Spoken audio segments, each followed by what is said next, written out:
satu-satunya terjadi penyiksaan itu memang dari foto dari keluarga tentang kondisi jasad korban. Jadi mungkin di teman-teman juga sudah beredar foto rata-rata traumanya itu ada di sebelah kiri ya. Jadi mulai dari pinggangnya, belakangnya, dan juga kemudian bagian depannya gitu. Dan ini kemudian teridentifikasi dari foto yang kami temukan dan itu juga ditemukan oleh keluarga. Setelah kami temukan trauma-trauma kekerasan itu, apalagi yang membuat kami yakin bahwa Afif Maulana dan kawan-kawan disiksa? Yang kedua adalah posisi mayat ya. Jadi kalau teman-teman tahu mayat Afif Maulana itu ditemukan di bawah jembatan Kuranji. Di bawah jembatan Kuranji ada 2 jembatan di situ. Kalau kita dari Polsek Kuranji maka di bawah jembatan sisi kiri. Nah, di bawah jembatan Kuranji itu mayat Afif itu telentang teman-teman dengan posisi seperti ini. Dan saat itu air hanya sekitar 50 cm di bawah betis orang dewasa. Itu fakta-fakta yang kami temukan dan ketika kami melihat ketinggian jembatan ke bawah, kami memperkirakan bahwa kalau dia lompat atau dia jatuh dari atas jembatan maka kondisinya akan lebih remuk. Nah, itu perkiraan yang kami kami klarifikasi dari keluarga. Yang ketiga, kenapa kami sangat yakin? Kami juga bertemu dengan anak-anak lainnya yang juga terlibat dalam peristiwa tragedi Batang Kuranji itu, jembatan Kuranji pada sekitar pukul 4 dini hari tanggal 9 Juni, waktu itu malam minggu teman-teman. Jadi teman-teman yang lain saja kami menemukan 7 orang, 5 orang diantaranya anak, 2 orang dewasa. Kami berjumpa dengan mereka, kami menemukan tanda-tanda kekerasan di tubuh mereka. Ada yang bekas kemudian sulut rokok, ada yang kemudian bekas dilecut dengan rotan begitu, dan ada bekas tendangan begitu. Dan kami mengidentifikasi semua cerita mereka tentang apa yang mereka alami dalam tragedi jembatan Kuranji. Sudah 3 alasan yang saya kemukakan, saya lahir ke alasan keempat, kenapa LBH Padang sangat yakin ada dugaan penyiksaan itu. Yang berikutnya adalah dari pengalaman kami menangani kasus-kasus penyiksaan, ada berbagai metode yang kemudian dilakukan terus-menerus oleh kepolisian dalam mengeliminir ya fakta-fakta soal penyiksaan. Apa yang kami temukan dari cerita keluarga sejak awal ketika keluarga datang ke Polsek Kuranji ingin melihat mayat Afif Maulana, keluarga diminta kemudian menandatangani surat tidak menuntut apa-apa. Itu sudah menjadi modus. Lalu kemudian keluarga diminta mengatakan bahwa anaknya ini adalah pelaku tawuran. Ini meninggal karena tawuran begitu. Langsung di framing. Jangan diangkat ini karena ini aib. Jadi selalu ada pembicaraan itu di awal sejak di Polsek Kuranji ketika akan bertemu mayat Afif. Lalu kemudian bilang gak usah diotopsi. Yakinkah diotopsi karena ini nanti jadi aib bagi keluarga karena anaknya pelaku tawuran begitu. Jadi dihalang-halangi. Yang berikutnya ketika sepakat otopsi, ketika keluarga dikatakan bahwa otopsinya di Bayangkara saja, rumah sakit polisi ya, jangan ke M Jamil karena di M Jamil berbayar. Kalau di Bayangkara gratis. Akhirnya keluarga tetap pilih di Bayangkara. Awalnya keluarga ingin di M Jamil. Ketika otopsi, keluarga dihalangi untuk menghadiri proses otopsi. Padahal di awal perjanjiannya keluarga bisa hadir di samping dokter yang melakukan otopsi itu. Setelah selesai otopsi, keluarga dilarang untuk memandikan dan mengafani jenazah. Jadi dimintalah pihak rumah sakit yang harus memandikan dan harus mengafani. Jadi cuma ditinggalkan wajahnya, silahkan lihat wajahnya saja begitu. Keluarga juga diwanti-wanti untuk tidak memfoto kondisi tubuh korban dengan alasan nanti akan menjadi aib. Serangkaian kejanggalan inilah dari 4 tadi tahapan yang saya katakan itu yang membuat kami sangat yakin dan percaya bahwa Afif Maulana itu tidak melompat, tidak terpeleset dari jembatan, dia disiksa dan mayatnya diturunkan di bawah jembatan. kami memperkirakan bukan hanya satu orang ya, tetapi setidaknya ada 2 atau lebih dari 1 orang yang melakukan itu terhadap jasad Afif Maulana. Dan ini selalu diyakini oleh keluarga.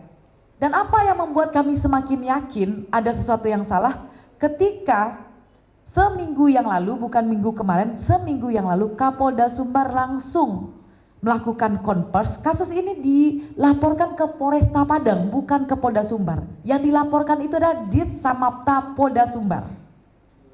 Lalu langsung diambil alih oleh Kapolda. Di dalam konversnya itu statement akhirnya mengatakan kami dihakimi, kami kemudian dikatakan bersalah, nama baik kami dicemarkan, ada serangkaian upaya untuk menjelekkan nama kepolisian, dan ini sudah terjadi trial by the press. Dan kemudian Kapolda dengan tegas mengatakan bahwa sudah proses pengamanan patroli saat itu terhadap pencegahan tawuran itu sudah sesuai SOP, dan dia dan polisi akan memburu pelaku yang memviralkan kasus ini. Disitulah kami semakin tersentak sebagai penasihat hukum, pasti ada kesalahan besar yang ditutupi dari kasus ini. Dan kemudian memang kami melakukan serangkaian upaya, dan saat ini kemudian juga keluarga dan kami sangat yakin Afif Maulana disiksa, dan perlahan-lahan kami akan bersama teman-teman akan membongkar apa yang terjadi dan memberikan keadilan yang sesungguhnya untuk Afif Maulana dan kawan-kawannya. Saat ini juga LBH Padang sudah melaporkan dugaan penyiksaan anak lainnya ke Propam Polda Sumbar. Hari Rabu kemarin kami melakukan pelaporan, lalu Sabtu sebelum saya ke Jakarta saya dimintai keterangan dan kami sudah memberikan keterangan, dan segera mungkin kami juga akan melaporkan dugaan tindak pidana kekerasan terhadap anaknya di reskrim, bukan hanya di etik begitu. Saya pikir begitu saja dari saya kembalikan ke Fadil. Ya, baik, terima kasih Mbak Indira. Mungkin sebelum kita beralih ke narasumber lain, ada perkembangan lebih lanjut, misalnya konferensi pers yang dilakukan oleh Kapolda Sumbar pada 30 Juni kemarin yang menyatakan akan menutup kasus. Kemudian di tanggal 28 Juni sebelumnya, Ketua Harian Kompolnas beserta jajarannya juga melakukan peninjauan langsung ke lokasi kejadian perkara pada pukul 3 dini hari. Mungkin bisa disampaikan apakah ada komunikasi atau ada informasi lebih lanjut terkait dengan tindak lanjut yang dilakukan tersebut, Mbak Indira. Jadi teman-teman, ketika keluarga korban dan kami sebagai pendamping dihakimi dengan perkataan trial by the press itu, kami memang langsung berkoordinasi dengan KPAI dan juga Kompolnas. Jadi sempat ada ekspos kasus dilakukan di Polda Sumbar, dihadiri oleh Kompolnas, KPAI dan PPA, dan termasuk ada keluarga korban dan kami di situ, saya sebagai kuasa hukum juga. Jadi situasinya dari awal Polda itu menolak ada proses SOP yang salah. Ketika Kompolnas turun, lalu kami bisa membuktikan ada sesuatu yang salah dan kami meng-up semua bukti-bukti foto-foto penyiksaan itu di medsos kami. Kenapa kami melakukan itu? Kami tentu saja, saya harus sebagai kuasa hukum, saya harus melindungi klien saya dari dugaan kriminalisasi, ya, dari intimidasi kriminalisasi yang dilancarkan oleh Kapolda Sumbar. Saya ingin publik tahu kasus ini, tidak ada yang ditutupi. Nah, ketika di Kompolnas turun, Polda kemudian mengakui ada prosedur yang salah, lalu 17 anggotanya sudah diproses, tetapi Polda membuat pemisahan TKP di sini.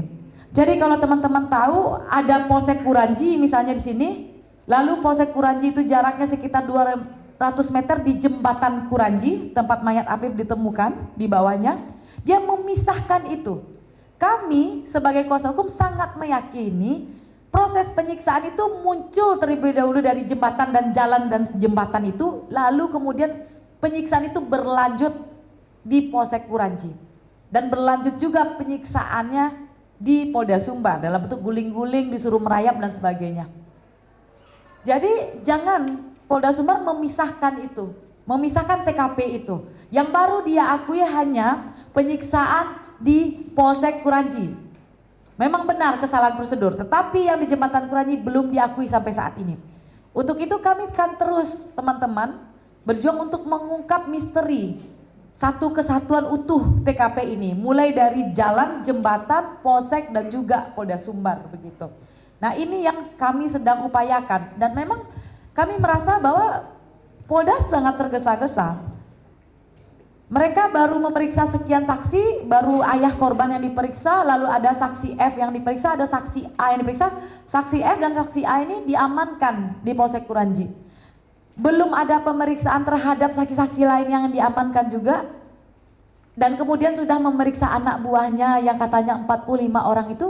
Lalu bagaimana mungkin dengan hanya memeriksa sekian orang itu belum tahu utuh ceritanya, polisi tiba-tiba sudah ambil kesimpulan lompat, sudah ambil kesimpulan kepleset, atau sudah ambil kesimpulan kemudian kasus ini adalah tidak ada dugaan tindak pidananya. Di situ kami merasa sangat aneh teman-teman begitu.